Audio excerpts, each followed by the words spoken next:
삶의 경험과 지혜를 나누는 시간. 내일 여는 보이스 김유미입니다. 올해 5월 광주 무등산 국립공원의 평둠의 습지가 광역시 가운데 최초로 람사르 습지에 등록되면서 습지가 가진 생태적 가치에 관심이 쏠리고 있는데요. 오늘 내일을 여는 보이스 이 시간에는 광주 전남 녹색연합의 김영선 상임대표와 함께 물순환 도시, 공존을 꿈꾸다라는 주제로 강연 들어보겠습니다. 최근에 제가 2월 달에 남아프리카 공화국, 아프리카에 가서 한 달 살기를 하고 왔거든요. 그 한 달 살기를 하는 동안 비행기를 이동할 때 폭염이다 보니까 매일매일 산불이 나는 거예요. 그래서 이 산불이 나는 것을 왜 날까 물어봤거든요. 그랬더니 날씨가 폭염이 한 35도, 40도가 넘어가면 너무 건조해서 그래서 이 사람들이 관광하러 오신 분들이 물병 같은 거, 과자봉지를 마구 버린대요. 그래서 그 물병에서 반짝거리는 그 조그마한 물이 좀 남아있으면 그걸로 의해서 발화가 돼서 그 주변 일대가 산불이 난다는 거예요. 그래서 우리가 이 기후변화, 이 시기에 조그마한 실천들이 이 지구를 살리는데 지금은 행동해야 되는 그런 시대가 된 거라고 저는 생각이 들었습니다. 그래서 그것을 저희가 어떻게 하면 강주에 저희들이 살고 있잖아요. 이 지역에서 이 지구적인 환경 문제를 해결할까 고민을 해봤어요. 제가 습지는 곧 생물 다양성이 풍부한 곳, 가장 많은 생명들이 모여서 살 수밖에 없는 곳이 습지라는 생각을 하게 됐어요. 그래서 습지에 대해서 관심을 갖고 물이 있는 곳을 많이 찾아다니면서 보존을 해야 되겠다는 생각을 한 거예요. 그래서 좀 전에 말씀드린 지구적인 문제에서 일어나는 폭염, 이런 부분도 사실은 물이 없어서 도시가 너무 뜨거워서 열섬 효과 때문에 물이 없는 거예요. 그래서 도심을 좀 시원하게 하면서 물그릇들을 좀 만들어서 그곳에서 열섬 효과를 떨어뜨리고 결국 그것이 지구 온도를 낮추는 아주 조그만 활동이라는 생각을 하게 된 거예요. 그 습지를 열심히 들여다본 것이 장록 습지였어요.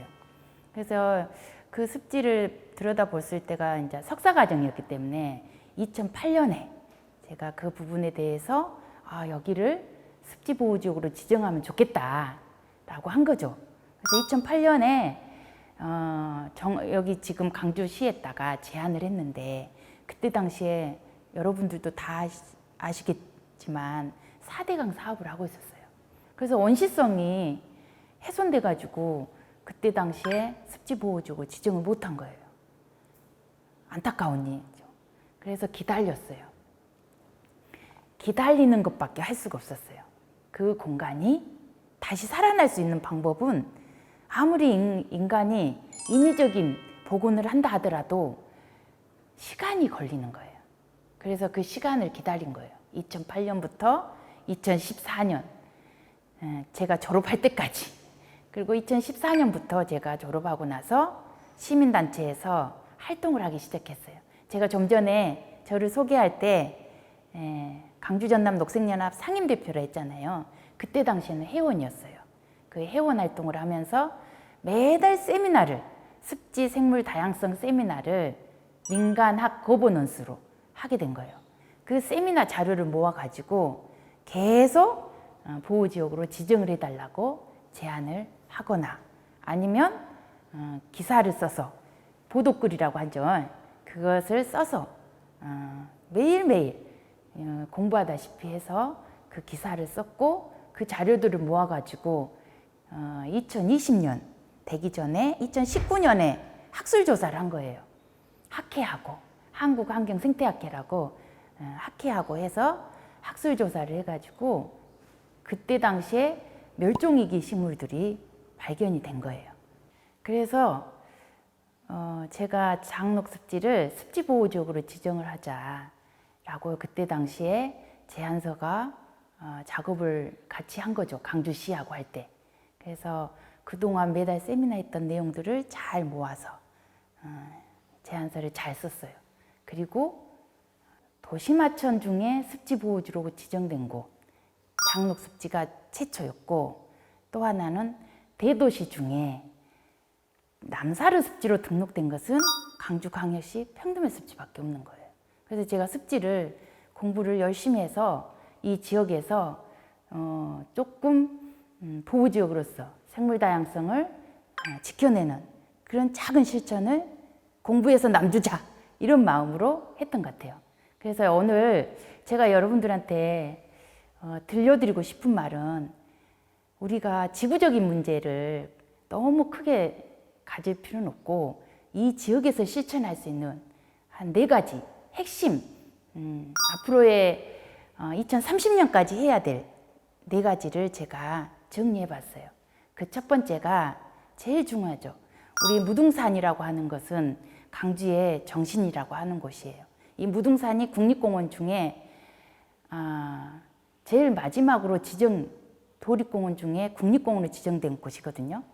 아직도 해결하지 못한 핵심 의지가 있어요. 핵심 문제. 그것이 무등산 정상부에 있는 군부대를 이전하고 거기에다가 우리가 말하는 생물 다양성이 높은 그런 복원을 해야 되는 그런 숙제가 남아있어요. 그래서 앞으로 2030년까지 생물 다양성 국제협약에 따라서 훼손지의 30%를 목표로 해서 복원을 해야 돼요. 그렇다면 그 의제를 해결할 수 있는 가장 큰 숙제가 무등산 군부대 이전을 하고 정상부를 복원하는 것이 핵심입니다. 첫 번째가 그거라고 말씀드리고 싶고, 두 번째는 강주천이 살아야 강주가 살거든요. 강주천에 발을 담글 수 있는 그 정도가 되어야 앞으로 도심에서 많은 사람들이 발을 담그면서 지내지 않겠어요? 그래서 이 강주천을 살려내지 않으면 결국은 강주가 살 수가 없는 그런 것인데, 가장 큰 문제가 복개하천을 복원하는 거예요. 이 복개하천이 지루하천 포함해서 15개가 있는 거예요. 그 15개 중에서 강주만 지금 복개하천을 제대로 뜯어내지를 못하고 있어요. 관심이 있으면 진작 뜯어냈겠죠. 근데 이 부분이 아직도 해결이 안 되고 있어요. 그래서 무등산에 살고 있는 수달과 영산강에 살고 있는 수달이 유일하게 이동할 수 있는 것이 강주천이기 때문에 이 강주천을 잘 살려내는 것이 두 번째 과제입니다. 그리고 세 번째 과제는 강주에 우리 100만평 강주숲이라고 하는 것을 작년에 발족을 했어요. 추진위원회를. 그게 뭐냐면 강주 군공항 자리가 앞으로 이전을 해요. 물론 지금 아직 이전 문제 갖고 논의 중에 있지만 저 공간이 250만 평이에요. 250만 평 중에 100만 평은 적어도 우리가 숲으로 만들 필요가 있지 않겠냐. 기존에 있는 조감도를 보면 80%가 아파트예요. 전국에서 세종시 다음으로 아파트 비율이 높은 곳이 강주거든요.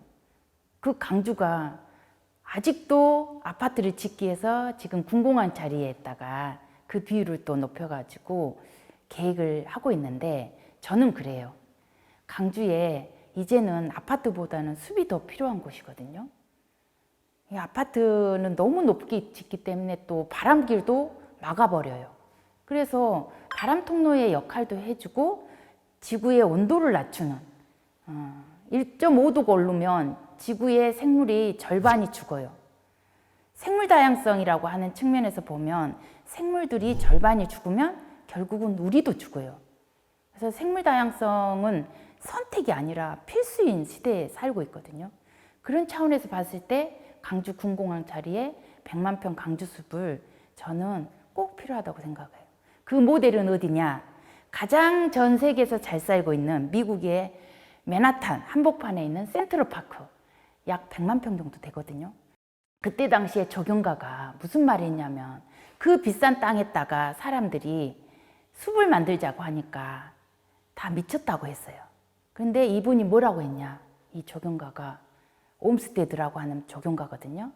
이분이 하신 말씀이, 지금 이 공원을 조성하지 않고 건물을 짓는다면 100년 후에는 정신병동을 그만큼 지어야 된다고 했어요. 그게 설득이 돼서 그때 당시에 뉴욕시하고 합의해가지고 뉴욕 시민들하고 해서 100만 평 숲을 만들었어요.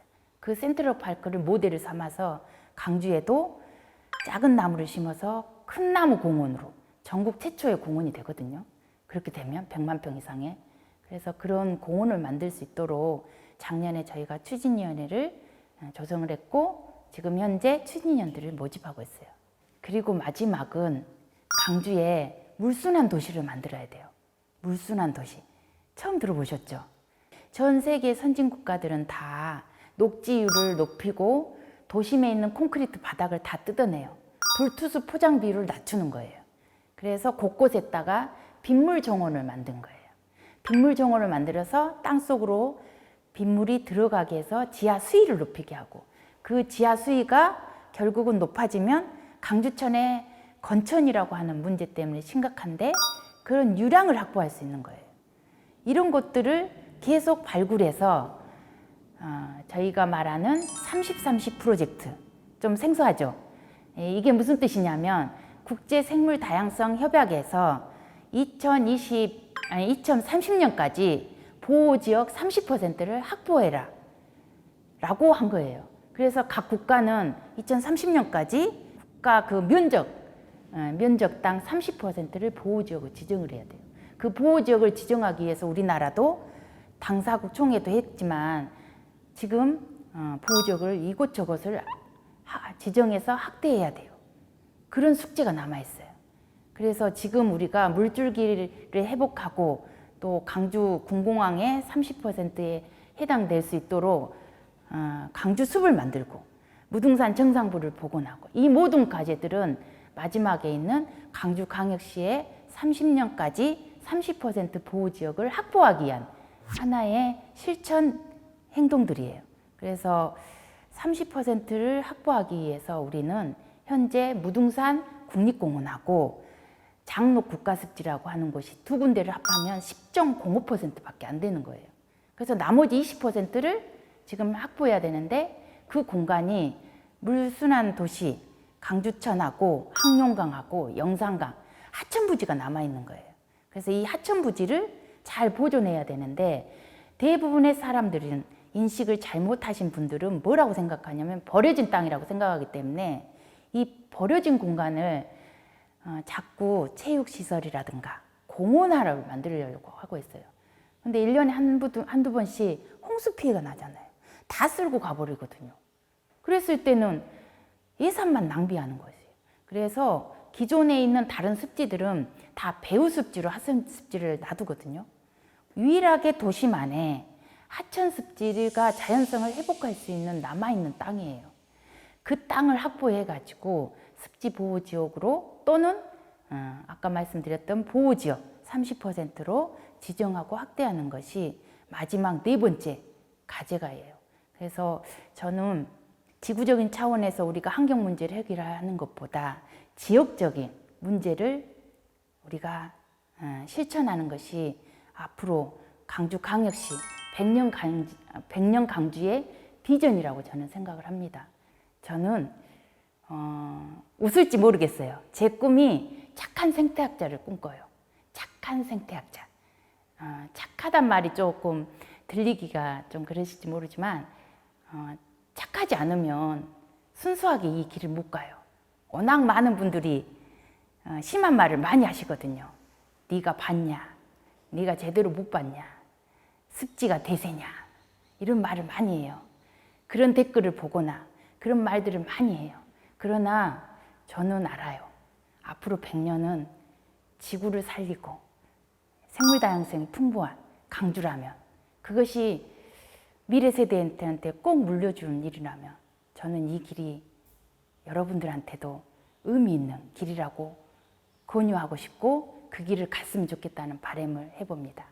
이상으로 제 이야기를 마치도록 하겠습니다. 감사합니다.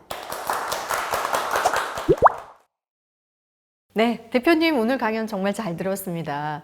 들으면서 와, 우리가 살아가면서 이런 습지라든지 또 숲의 중요성을 새삼 느끼게 됐는데 광주의 경우의 상황이 다른 도시와 비교했을 땐 좀 어떤가요? 광주는 도시공원 면적 비율이 좀 낮습니다. 그리고 세종시 다음으로 아파트 비율이 높기 때문에 이런 부분들에 대해서 녹지 공간을 확보하기가 쉽지 않는 것이 지금 강주의 현실입니다. 네. 날씨가 지금 점점 더워지고 있는데 그렇잖아도 광주도 참 덥다. 뭐 대구도 덥다고 하지만 광주가 더 덥다 이렇게 느끼신 시민들도 있을 거예요. 이제 말씀해 주신 그런 숲이라든지 습지들이 이런 기후, 특히나 이렇게 더워지는 이런 여름에 좀 기후 변화에 좀 도움이 될 수 있을까 하는 생각도 좀 들거든요. 어떻습니까? 그렇습니다. 강주에는 이 도시숲하고 습지에서 잰 온도가 다른 아파트 밀집된 곳하고 비교했을 때 한 10도 정도가 낮은 것을 제가 자료를 봤거든요. 네. 그만큼 도시숲하고 습지가 있음으로 인해서 도시 온도를 낮추는 것을 필요한데 지금 강주는 콘크리트 비율이 너무 높아가지고 이런 것들이 필요할 것 같아요. 그래서 이런 부분들에 대해서 좀 정책적으로 도시숲하고 습지를 확보하는 보호지역 30%꼭 필요한 곳이라고 저는 생각합니다. 네, 뭐 이렇게 우리 지역의 발전을 위해서 건물들이 막 들어서는 모습, 물론 경제 발전엔 또 도움이 되는 부분도 일정 부분 있겠지만 환경을 생각했을 때는 정말 우리가 살아가는 어떤 여건을 봤을 때는 숲이라든지 이런 습지가 더 필요한 게 아닌가 이런 생각을 해보게 됩니다. 광주에 지금 이제 공원 일몰제 시행으로 민간 공원 사업이 이제 마무리가 돼가고 있어요. 어떻게 보십니까? 도시공원 일몰제로 인해서 30%는 아파트, 그래서 그 아파트를 짓기 위해서 용적률을 높이고 나머지 70%는 도시공원을 이제 기부 체납하긴 하는데 네. 오히려 개인의 정원, 도시숲 그 공원이 그 아파트의 정원화가 돼서 이런 부분들에 대한 일반 시민들이 함께 공유하는 공유 자산으로 이렇게 인식이 좀 확대하는 그런 부분들이 앞으로 필요하지 않을까 싶습니다. 네, 민간 공원이긴 한데 이제 그 부분에 사시는 분들만 그 공원의 어떤 습세권이라는 말도 있던데 그렇습니다. 그걸 누리는 부분이 조금 우려스러울 수도 있다는 네, 거죠. 좀 더 네. 많은 시민들이 이런 공원들의 혜택을 좀 봤으면 좋겠다. 공공의 자산입니다. 네. 지금 광주 전남 녹색 연합에서 뭐 여러 가지 생태계 보건 사업이라든지 환경 관련 운동을 하고 있는데 그 중에 100만 평 광주숲이라는 사업이 되게 관심이 가더라고요. 어떤 사업인가요? 100만 평 강주숲은 강주 군공항 자리가 이제 곧 이전하거든요. 그러면 이전하고 난 다음에 250만 평 중에 100만 평을 강주 시민들한테 돌려주는 도시숲을 만들자고 하는 운동입니다. 네, 이제 시민들이 좀 주도가 돼서 이런 운동들도 참여할 수 있는 기회도 많겠네요. 그렇습니다. 지금 현재 시민들하고 걷기 대회를 9월 28일 날 강주 군공항 일대를 걸어 다니면서 캠페인을 벌일 계획이 있고요. 이후에도 저희가 선진지 답사로 서울숲이라든가 울릉도 답사, 울릉도에는 원시림이 있거든요. 그래서 그런 숲을 제대로 봐야 강주 군공항에 100만 평 숲 조성할 때 제한할 수 있지 않을까 해서 이런 것들을 강주 시민들과 함께 할 계획을 하고 있습니다. 네, 광주라는 도시에 정말 또 하나의 랜드마크가 될 수 있는 광주숲이 또 시민들에게 편안하게 녹지 공간을 좀 제공해 줬으면 좋겠다는 생각도 들고 광주하면 또 무등산이 있잖아요. 네. 앞서 뭐 말씀도 해주셨지만 평듬의 습지가 람사르 습지 또 지정도 되고 하면서 생태학적으로 상당히 또 그 가치에 대해서 어떻게 보면 평가를 받은 건데 그 의미 어떻게 보세요? 저도 너무 기쁩니다. 네. 사실 바라고 바랬던 일이 강주에서 일어났거든요. 람사르 습지는 쉽게 등록이 안 되는, 그러나 강주 시민들이 또 그걸 설득을 해내서 했기 때문에 저 개인적으로도 굉장히 영광스럽고 자랑스러운 일이라고 생각을 합니다. 네. 오늘 뭐 강연 들으면서 방청객분들도 우리 광주 시민으로서 좀 자부심을 가져도 되겠다 이런 생각도 들 것 같은데 그렇습니다. 네. 혹시 오늘 강연 또 이야기 들으면서 궁금한 점 있으면 잠깐 좀 질문을 받아보겠습니다. 혹시 있을까요? 네. 한때 도시 물길을 복원하고자 양동 복귀시장 같은 곳을 다시 하천으로 복귀하자는 말을 들은 적이 있습니다. 근데 그렇게 복원을 하게 된다면 교통이나 상가 운영 같은 문제가 생기지 않을까요? 양동 복개상가 같은 경우에 지금 계속해서 이제 또 그런 이슈들이 있는데 어떤 문제점이 있고 또 어떻게 해야 될지에 대해서 어떤 또 생각을 갖고 계시는지요? 저는 그렇습니다. 이명박 대통령이 청계천을 복원을 할 때 이런 문제들을 다 안고 해결을 했거든요. 물론 청계천이 제대로 된 하천 복원이냐 또 물어보면 할 말은 없지만 이것이 시작이라고 생각합니다.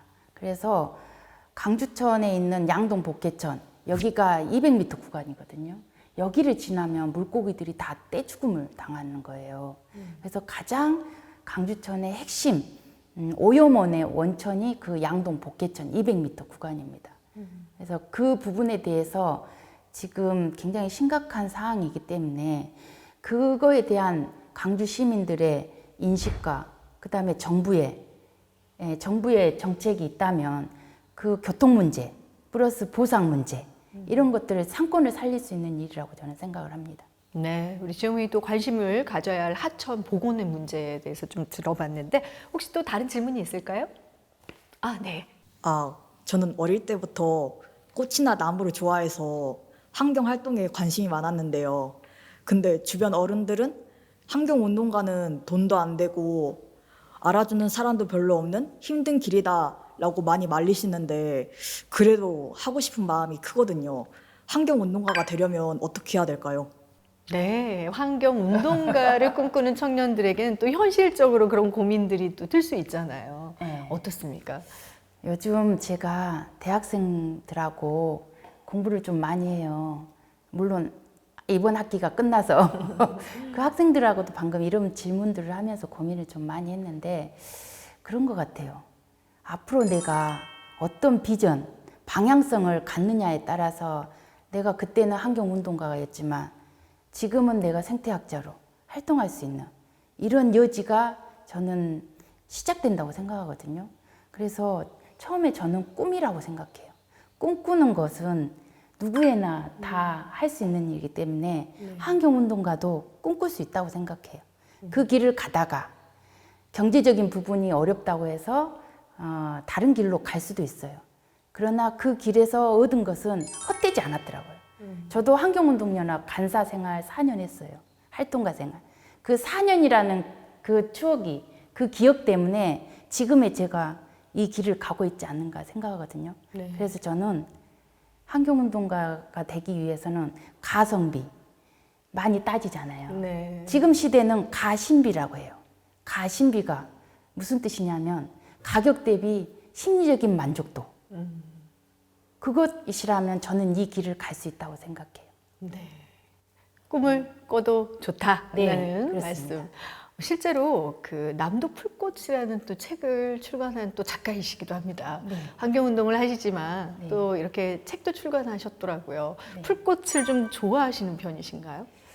저는 엄마가 풀꽃을 너무 좋아하세요. 그래서 이 네. 원예식물 쪽으로 좋아하시는데 저는 자연에 있는 야생화, 들꽃, 그 중에서도 멸종위기 식물들.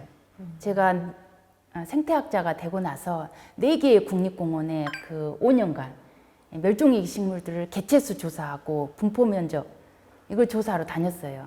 그런데 무등산 같은 경우에는 사람들이 너무 많은 사람들이 이용하기 때문에 네. 그 꽃이 이쁘거나 그게 몸에 좋다 그러면 채취해 가셔버려요. 꺾어 가셔보더라고.